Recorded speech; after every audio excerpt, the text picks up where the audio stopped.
जरा सोचिए, एक पल के लिए सब कुछ भूल जाइए और उस जमीन के बारे में सोचिए जिस पर आप खड़े हैं। हम उसे मिट्टी कहते हैं, धूल कहते हैं, लेकिन क्या यह सिर्फ धूल है? अगर मैं आपसे कहूं कि आपके पैरों के नीचे एक पूरी दुनिया सांस ले रही है, तो क्या आप यकीन करेंगे? एक ऐसी दुनिया जिसके अपने कानून हैं, अपनी जुबान है, अपनी भूख है और अपनी प्यास है। पिछले 50 सालों से हम इस दुनिया पर रसायनों की बमबारी कर रहे हैं। हम बिना सोचे समझे उसमें जहर डाल रहे हैं और बदले में वह हमें क्या दे रही है? बीमार फसलें, घटती पैदावार और कर्ज का बोझ। क्या आपने कभी सोचा है कि एक ही बीज, एक ही खाद और एक ही मौसम होने के बावजूद पड़ोसी के खेत में फसल लहलहाती है और आपके खेत में पीली पड़ जाती है? आखिर क्यों? क्या खेत में कोई श्राप है या आपकी किस्मत खराब है? नहीं किसान भाइयों, समस्या किस्मत में नहीं है, समस्या उस ताले की चाबी में है जो आपके हाथ से खो गई है। वह ताला जो आपकी मिट्टी के कण कण में लगा हुआ है। आज हम एक ऐसा सफर शुरू करने जा रहे हैं जो आपकी खेती की दुनिया को हमेशा के लिए बदल देगा। आज हम भारत की हर उस मिट्टी का डीएनए टेस्ट करेंगे जिसमें आप अपना पसीना बहाते हैं। आज हम जानेंगे कि आपकी मिट्टी आपसे क्या मांग रही है। वह यूरिया मांग रही है या उसे जहर से आजादी चाहिए? आज का यह वीडियो कोई साधारण वीडियो नहीं है, यह एक महाअध्याय है। यह एक ऐसी क्लास है जिसे अगर आपने पूरा देख लिया तो आप अपने खेत के डॉक्टर खुद बन जाएंगे। नमस्कार दोस्तों, मैं हूं आपका साथी और आप देख रहे हैं भारत का सबसे विश्वसनीय और तकनीकी चैनल टेक्निकल एग्रीकल्चर। इस चैनल पर हमारा मकसद आपको सिर्फ वीडियो दिखाना नहीं, बल्कि खेती के विज्ञान को आपकी उंगलियों पर नचाना है। तो चलिए धरती की गहराइयों में उतरते हैं और डिकोड करते हैं मिट्टी के इस सीक्रेट कोड को।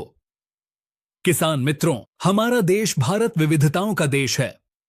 कश्मीर की बर्फ से लेकर राजस्थान की रेत तक और दक्षिण के पठारों से लेकर गंगा के मैदानों तक प्रकृति ने हमें 8 अलग अलग प्रकार की मिट्टियां दी हैं। हर मिट्टी का स्वभाव अलग है। जैसे हर इंसान को एक ही दवा नहीं दी जा सकती, वैसे ही हर मिट्टी में एक ही खाद और एक ही फसल नहीं चल सकती। आज हम एक एक करके इन 8 मिट्टियों का पूरा ऑपरेशन करेंगे। सबसे पहले बात करते हैं उस मिट्टी की जिसे भारत की जीवन रेखा कहा जाता है। नंबर 1, जलोढ़ मिट्टी। इसे कछारी मिट्टी या दोमट मिट्टी भी कहा जाता है। यह भारत के सबसे बड़े हिस्से पर फैली हुई है। लगभग 45% जमीन पर यही मिट्टी है। पंजाब, हरियाणा, उत्तर प्रदेश, बिहार, पश्चिम बंगाल और असम के मैदानी इलाकों में यही मिट्टी पाई जाती है। यह मिट्टी नदियों द्वारा लाई गई गाद से बनी है। यह दुनिया की सबसे उपजाऊ मिट्टी मानी जाती है। लेकिन सावधान, सबसे उपजाऊ होने का मतलब यह नहीं है कि इसमें कमियां नहीं हैं। इस मिट्टी में कुदरती रूप से पोटाश का भंडार होता है। जी हां, जलोढ़ मिट्टी में पोटाश की मात्रा काफी अच्छी होती है। इसमें चूना यानी कैल्शियम भी पर्याप्त होता है। लेकिन इसकी सबसे बड़ी कमजोरी क्या है? इस मिट्टी में नाइट्रोजन और फास्फोरस की भारी कमी होती है। और सबसे चिंता की बात यह है कि इसमें ह्यूमस यानी कार्बनिक पदार्थ लगभग खत्म हो चुके हैं। सूक्ष्म तत्वों की बात करें तो जलोढ़ मिट्टी वाले इलाकों में, खास तौर पर जहां धान और गेहूं का चक्र चलता है, वहां जिंक यानी जस्ता की भयंकर कमी पाई जाती है।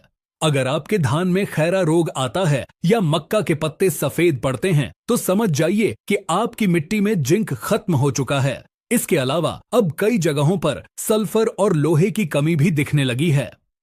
तो आपको क्या करना चाहिए? इस मिट्टी में आप लगभग हर फसल उगा सकते हैं। गेहूं, धान, गन्ना, आलू, तिलहन और दलहन। यह मिट्टी हरफनमौला है। लेकिन अगर आप बम्पर पैदावार चाहते हैं तो आपको हरी खाद यानी ढैंचा या सनई का प्रयोग करना होगा। हर 3 साल में एक बार गर्मी की जुताई में हरी खाद को मिट्टी में मिलाएं। इससे मिट्टी में जान आ जाएगी। और साल में एक बार जिंक सल्फेट का प्रयोग जरूर करें। नंबर 2, काली मिट्टी। अब चलते हैं मध्य भारत की ओर। महाराष्ट्र, मध्य प्रदेश, गुजरात, कर्नाटक और तेलंगाना। यहां की मिट्टी का रंग गहरा काला है। इसे रेगुर मिट्टी या काली कपासी मिट्टी भी कहते हैं। यह मिट्टी बहुत ही जिद्दी और शक्तिशाली है। यह ज्वालामुखी के लावा से बनी है। इसकी सबसे बड़ी खासियत यह है कि यह पानी को पी जाती है। इसमें नमी रोकने की अद्भुत क्षमता है। यह मिट्टी गीली होने पर मक्खन जैसी चिपचिपी हो जाती है और सूखने पर इसमें बड़ी बड़ी दरारें पड़ जाती हैं। ये दरारें हवा को जड़ों तक पहुंचाती हैं, इसीलिए इसे स्वयं जुताई वाली मिट्टी कहा जाता है। पोषक तत्वों की बात करें तो यह मिट्टी खनिजों का खजाना है। इसमें कैल्शियम, मैग्नीशियम, पोटाश और चूना कूट कूट कर भरा है। रासायनिक रूप से यह बहुत अमीर मिट्टी है, लेकिन इसकी भी एक दुखती रग है। काली मिट्टी में नाइट्रोजन की बहुत कमी होती है, फास्फोरस भी कम होता है और जैविक कार्बन तो इसमें भी बहुत कम है। सूक्ष्म तत्वों में काली मिट्टी का पीएच मान अक्सर ज्यादा होता है। यह क्षारीय होती है। ज्यादा पीएच होने के कारण मिट्टी में मौजूद जिंक और लोहा पौधे को मिल नहीं पाता, वह मिट्टी में ही लॉक हो जाता है। इसीलिए सोयाबीन या चने में अक्सर पीलापन देखने को मिलता है। तो इसका समाधान क्या है? काली मिट्टी कपास के लिए स्वर्ग है। सोयाबीन, चना, अरहर और खट्टे फलों जैसे संतरा और नींबू के लिए यह बेहतरीन है। लेकिन याद रखें, इस मिट्टी में जल निकास का अच्छा इंतजाम होना चाहिए। अगर पानी भर गया तो फसल गल जाएगी। खाद प्रबंधन में आप डीएपी की जगह सिंगल सुपर फॉस्फेट का प्रयोग करें। सिंगल सुपर फॉस्फेट में सल्फर और कैल्शियम होता है, जो काली मिट्टी की संरचना को सुधारता है और तिलहनी फसलों में तेल की मात्रा बढ़ाता है। नंबर 3, लाल और पीली मिट्टी। अगर आप छत्तीसगढ़, झारखंड, उड़ीसा, तमिलनाडु या मध्य प्रदेश के पूर्वी हिस्से से हैं, तो आप इस मिट्टी को बखूबी जानते हैं। इस मिट्टी का लाल रंग लोहे के ऑक्साइड की वजह से होता है, बिल्कुल वैसे ही जैसे लोहे में जंग लगने पर वह लाल हो जाता है। जब यह मिट्टी गीली होती है तो यह पीली दिखाई देती है। यह मिट्टी बेचारी थोड़ी गरीब मानी जाती है। यह रवेदार चट्टानों के टूटने से बनी है। इसमें कंकड़ पत्थर ज्यादा होते हैं और यह पानी को रोक नहीं पाती। इस मिट्टी में कमियों की एक लंबी लिस्ट है। इसमें नाइट्रोजन कम है, फास्फोरस कम है, पोटाश भी कम है और सबसे बड़ी बात, इसमें चूना यानी कैल्शियम बिल्कुल नहीं होता। यह मिट्टी स्वभाव से अम्लीय होती है, यानी खट्टी होती है। इसका पीएच मान 6.5 से कम होता है। खट्टी होने के कारण इसमें लोहे और एल्यूमिनियम की मात्रा इतनी बढ़ जाती है कि वह जड़ों के लिए जहर बन सकती है। सूक्ष्म तत्वों में लाल मिट्टी में मोलिब्डेनम और बोरॉन की कमी अक्सर पाई जाती है। अगर आपकी फूल गोभी सही नहीं बन रही या दलहनी फसलों में दाने खाली रह रहे हैं, तो यह मोलिब्डेनम की कमी है। तो इस मिट्टी में खेती कैसे करें? इस मिट्टी का सबसे सस्ता और पक्का इलाज है चूना। बुवाई से 15 दिन पहले खेत में बुझा हुआ चूना डालने से मिट्टी की खटास कम होती है और पैदावार बढ़ती है। यह मिट्टी मूंगफली के लिए बहुत अच्छी है। इसके अलावा मोटा अनाज जैसे ज्वार, बाजरा, रागी और मक्का इसमें अच्छा होता है। आलू और आम के बाग भी इसमें बहुत सफल हैं। लाल मिट्टी में डीएपी की जगह रॉक फॉस्फेट का प्रयोग ज्यादा फायदेमंद होता है, क्योंकि यह खट्टी मिट्टी में आसानी से घुल जाता है। नंबर 4, लैटेराइट मिट्टी। यह एक बहुत ही अजीब मिट्टी है। यह उन इलाकों में पाई जाती है जहां बहुत भारी बारिश होती है और फिर तेज धूप निकलती है, जैसे केरल, कर्नाटक का तटीय इलाका, मेघालय और उड़ीसा के कुछ पहाड़ी हिस्से। इसे हम ईंट वाली मिट्टी भी कहते हैं। भारी बारिश के कारण मिट्टी की ऊपरी सतह से सिलिका और चूना पानी के साथ बहकर नीचे चले जाते हैं। ऊपर बचता है सिर्फ लोहा और एल्यूमिनियम। इसीलिए सूखने पर यह मिट्टी पत्थर जैसी सख्त हो जाती है। मकान बनाने की ईंटें इसी मिट्टी से बनती हैं। खेती के नजरिए से यह बहुत चुनौतीपूर्ण मिट्टी है। इसमें नाइट्रोजन, फास्फोरस, पोटाश, चूना सब कुछ बह जाता है। इसे लीचिंग कहते हैं। यह मिट्टी बहुत ज्यादा अम्लीय होती है। तो क्या यह बंजर है? बिल्कुल नहीं। प्रकृति ने हर मिट्टी के लिए कुछ खास बनाया है। यह मिट्टी अनाज वाली फसलों के लिए तो अच्छी नहीं है, लेकिन बागवानी फसलों के लिए यह जन्नत है। काजू, कॉफी, चाय, रबर, नारियल और मसाले, ये सभी फसलें लैटेराइट मिट्टी को पसंद करती हैं। अगर आप इसमें खेती करना चाहते हैं तो आपको बहुत भारी मात्रा में गोबर की खाद डालनी होगी ताकि मिट्टी में नमी बनी रहे। टैपियोका की खेती भी यहां बहुत अच्छी होती है। नंबर 5, मरुस्थलीय या शुष्क मिट्टी। अब चलते हैं राजस्थान, उत्तरी गुजरात और दक्षिणी हरियाणा की ओर, जहां दूर दूर तक रेत के टीले हैं। लोग सोचते हैं कि रेगिस्तान की मिट्टी बेकार है।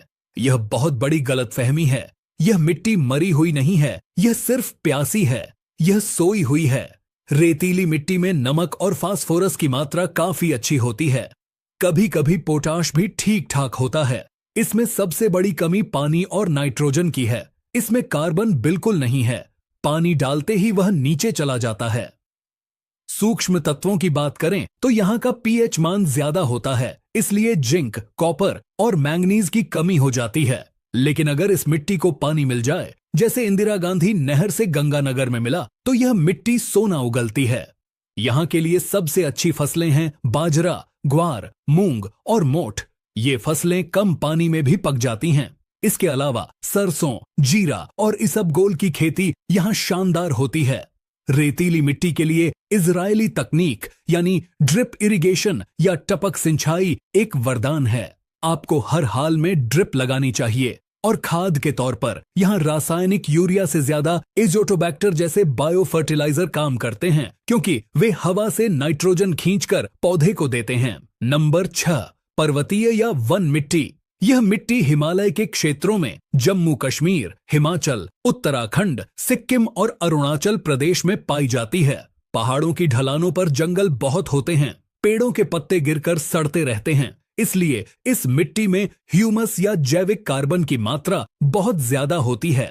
कभी कभी यह 5% तक होती है, जो मैदानी इलाकों से 10 गुना ज्यादा है। लेकिन ढलानों के कारण बारिश के पानी के साथ पोषक तत्व बह जाते हैं, इसलिए इसमें पोटाश, फास्फोरस और चूने की कमी पाई जाती है। यह मिट्टी भी स्वभाव से अम्लीय होती है। यह मिट्टी फलों के राजा सेब, नाशपाती, आड़ू, खुबानी और अखरोट के लिए विश्व प्रसिद्ध है। मसालों में बड़ी इलायची और अदरक यहाँ खूब होता है। कश्मीर की करेवा मिट्टी में केसर की खेती होती है, जो दुनिया में सबसे महंगी है। यहाँ खेती करने के लिए सीढ़ीदार खेत बनाना बहुत जरूरी है, ताकि मिट्टी का कटाव रोका जा सके। इस मिट्टी में रसायनों का प्रयोग कम से कम करना चाहिए, क्योंकि यह पर्यावरण की दृष्टि से बहुत संवेदनशील इलाका है। नंबर 7, लवणीय और क्षारीय मिट्टी। अब हम उस मिट्टी की बात करेंगे जो किसान के लिए सबसे बड़ा सिरदर्द है। इसे स्थानीय भाषा में ऊसर, रेह, कल्लर या चौपन कहा जाता है। जब मिट्टी में नमक की मात्रा बहुत ज्यादा बढ़ जाती है, तो जमीन सफेद हो जाती है। यह 2 तरह की होती है, एक लवणीय जिसे सफेद ऊसर कहते हैं और दूसरी क्षारीय जिसे काली ऊसर कहते हैं। लवणीय मिट्टी में नमक ज्यादा होता है, लेकिन पानी सोखने की क्षमता होती है। इसे सुधारने के लिए खेत में मेड़बंदी करें, पानी भर कर रखें और फिर उस पानी को निकाल दें।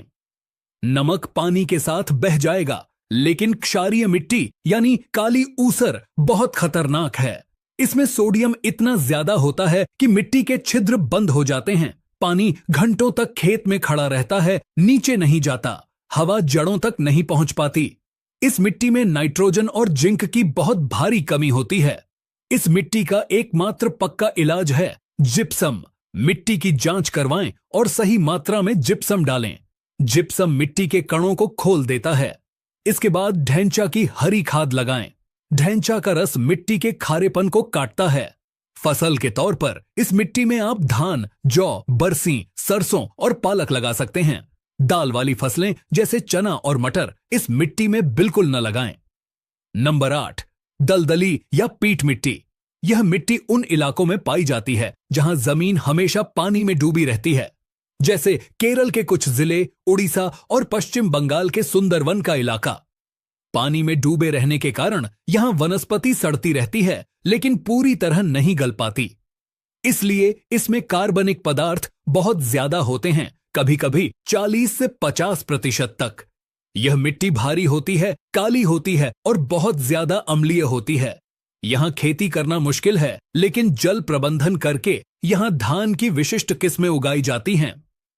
तो किसान साथियों, यह था भारत की 8 प्रकार की मिट्टियों का पूरा विश्लेषण।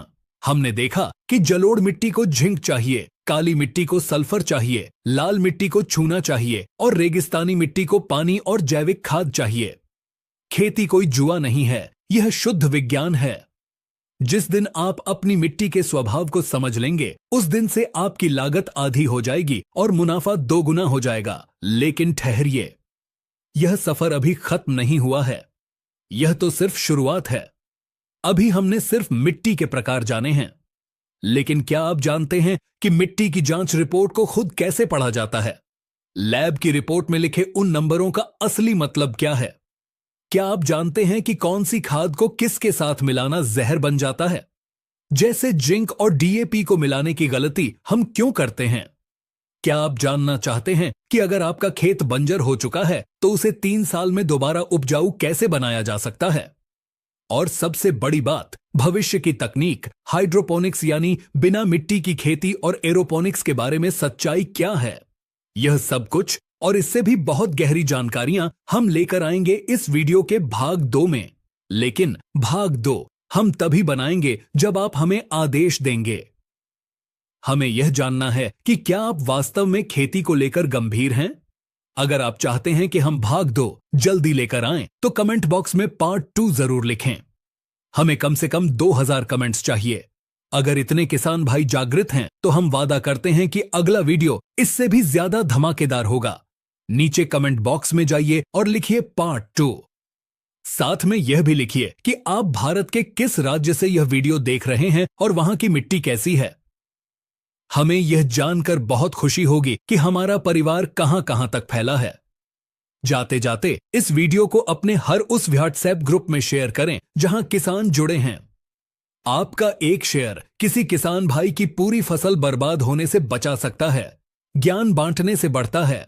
लाइक का बटन दबाएं ताकि YouTube को पता चले कि भारत का किसान अब स्मार्ट हो रहा है। और अगर अभी तक सब्सक्राइब नहीं किया है तो टेक्निकल एग्रीकल्चर परिवार का हिस्सा बने। घंटी का बटन जरूर दबाएं ताकि अगला वीडियो आते ही आपको पता चल जाए। मैं आपका साथी आपसे विदा लेता हूं, बस इस वादे के साथ कि बहुत जल्द मिलूंगा एक नई ऊर्जा और नई जानकारी के साथ। तब तक अपनी मिट्टी की सेवा करें, क्योंकि मिट्टी ही जीवन है। धन्यवाद। जय जवान, जय किसान।